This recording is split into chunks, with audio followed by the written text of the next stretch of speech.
Kali ini kita akan membahas mengenai borderline personality disorder alias gangguan kepribadian ambang. Ini adalah salah satu gangguan kepribadian yang tercantum dalam Manual Statistik dan Gangguan Mental edisi kelima. Saya akan membagi penjelasan mengenai topik ini ke dalam 2 video. Di video pertama minggu ini, saya akan menjelaskan mengenai pengertian ciri-ciri dan penyebab borderline personality disorder. Sedangkan di video kedua, di minggu mendatang, saya akan menjelaskan mengenai dampak dan langkah-langkah penanggulangannya. Kita mulai sekarang.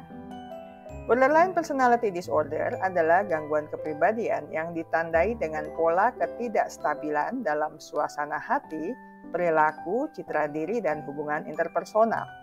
BPD biasanya didiagnosis pada awal masa dewasa antara usia 18 hingga 25 tahun.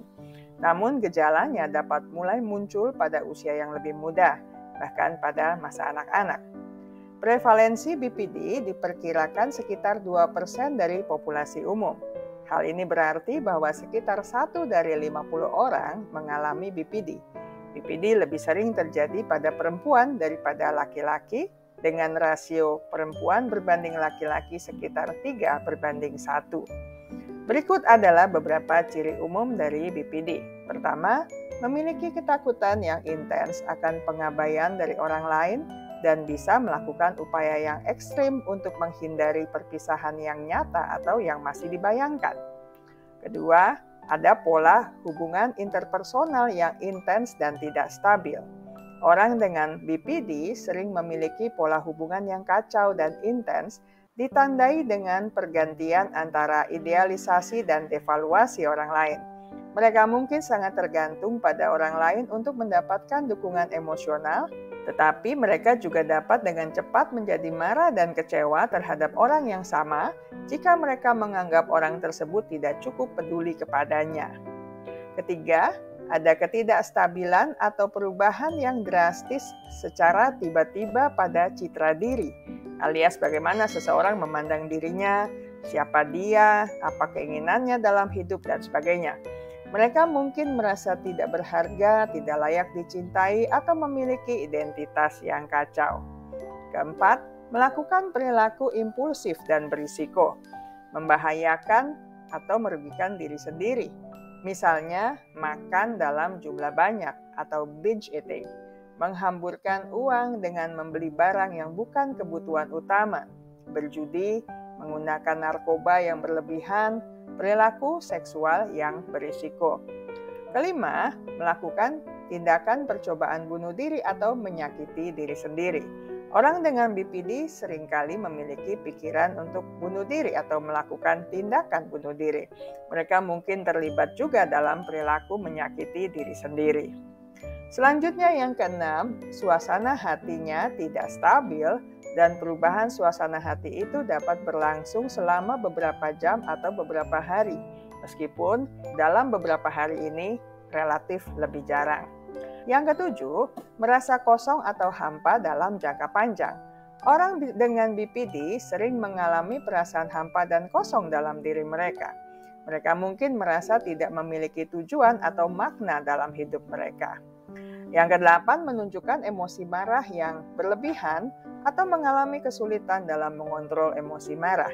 Orang dengan BPD sering mengalami emosi yang sangat kuat, dan emosi ini dapat berubah dengan cepat dan seringkali tidak proporsional dengan situasi yang memicunya. Dan khususnya emosi marah. Orang dengan BPD sering mengalami ledakan amarah yang intens dan sulit dikendalikan. Amarah ini dapat meletus dalam bentuk kata-kata kasar, perilaku agresif, atau bahkan kekerasan fisik. Yang kesembilan, ketika stres, secara sementara orang-orang dengan BPD sangat mungkin mengalami gejala paranoia, misalnya merasa terancam atau diserang orang lain, atau gejala disosiasi, kehilangan kontak dengan realita. Pertanyaannya sekarang, apa penyebab borderline personality disorder? Penyebab BPD itu kompleks dan belum sepenuhnya dipahami. Namun para ahli percaya bahwa kombinasi faktor genetik, biologis, psikologis, dan sosial dapat berperan dalam perkembangan BPD. Yang pertama, penyebab genetik. Menurut beberapa penelitian, gangguan kepribadian dapat diturunkan secara genetik. Dengan kata lain, seseorang yang memiliki anggota keluarga dengan gangguan kepribadian ambang alias borderline personality disorder lebih berisiko mengalami kondisi ini. Kedua, kelainan pada otak. Berdasarkan penelitian, penderita BPD memiliki kelainan pada struktur dan fungsi otak, terutama pada area yang mengatur perilaku dan emosi. Penderita BPD juga diduga memiliki kelainan fungsi zat kimia otak yang berperan dalam mengatur emosi.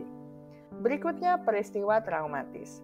Mengalami peristiwa traumatis seperti pelecehan, kekerasan, atau penelantaran saat kanak-kanak dapat meningkatkan risiko seseorang mengalami BPD. Selain itu, komunikasi yang buruk dalam keluarga juga dapat meningkatkan risiko terjadinya BPD. Dan yang keempat, faktor sosial. Faktor sosial seperti isolasi sosial, kurangnya dukungan sosial, dan stres dapat memperburuk gejala BPD. Saya selesai sampai di sini. Kita akan lanjutkan di minggu mendatang dengan pembahasan tentang dampak dan langkah penanggulangan BPD. Ingat baik-baik, kesehatan mental Anda sangat berharga. Jagalah, pertahankanlah dengan sekuat tenaga.